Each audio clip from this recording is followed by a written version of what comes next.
พอบาได้ประกาศบันซื้อเพิ่นก้อนเลี้ยวว่าสั่น มสใส่ผู้ทองพี่น้อง เอาขบวนพรโรงเรียนเมืองใส่ผู้ทองที่มีเดียติดตามรับชมกันก่อนจากขบวนพรโรงเรียนที่น้องฟ้าเรียนอยู่ภูมิเจดีย์เอาใส่ผู้ทองใส่ผู้ทองบ่มสใส่ผู้ทองใส่ผู้ทองโอ้ติดชื่อแล้วไป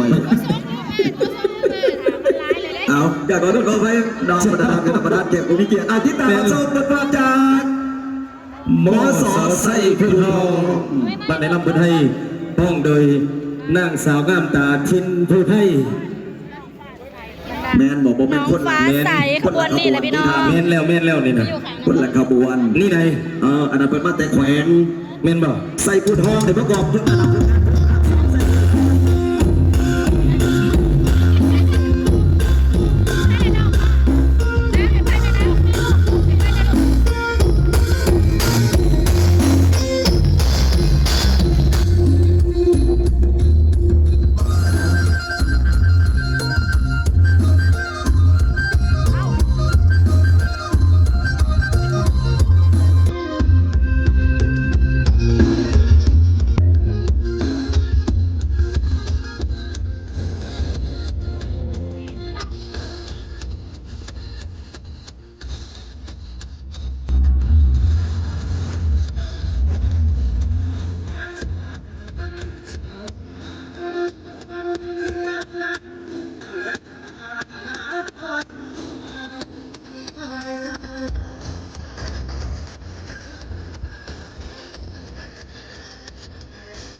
ดีคือบทฟ้อนจากทางบทฟ้อนมาจากปฐมสมุทรใส่ถุงทองสมีที่ตั้งอยู่ที่บ้านพระดามเทศบาลของเมืองไซบูทองกันอีกแล้วเนาะกับบทฟ้อนประกอบงานเพลงเสิร์ชเที่ยวไซบูทองแสดงว่างานเพลงของท่านอาจารย์บุญโยเนี่ยได้กำไรอีกเทื่อสอง นี่ไหน นอกจากได้ฟังเสียงตัวจริงเสียงจริงของเจ้าของเพลงพระเจ้าห้องผ่านไปบางอันที่คิวไว้น้องบอกเล่นแต่ว่าทำให้เรื่องการเล่นที่คิวบอกได้แบบแสดงโซนเจ้าบอกมีไฟถิ่นนะบอกมีไฟถิ่นเมียนคือต้องการเลยก็ผิดต้องการเยอะผิดต้องการเยอะโอ้ยมันเป็นการแสดงโซนเป็นสิ่งที่ได้จากผู้เดี๋ยวสารสิ่งนั้นเดี๋ยวที่ต้องไปแบบเดี๋ยวเอามาที่คนที่คิวแน่นอนเดี๋ยวแต่มาเป็นบรรยากาศฟังเสียงรับจากนักร้องสาวคนนี้นำแบบเป็นนักร้องที่มีชื่อเสียงเป็นคนประสานงานแบบสมัครเองเนื่องจากว่าเป็นนักร้องนักศิลปินที่สังกัดกับหน่วยศิลปะ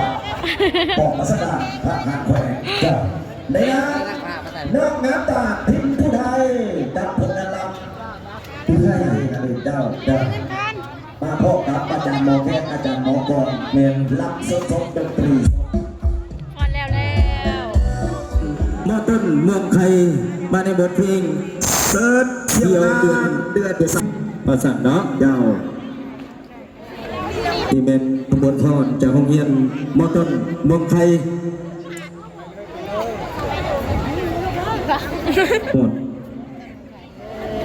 โหดย่ำประกาศของเวทีแล้วว่ายังบนทัดในพร้อมเลยในจุดนี้พร้อมแต่คงนี่ไงแต่ยังบนหอดคิวเสือ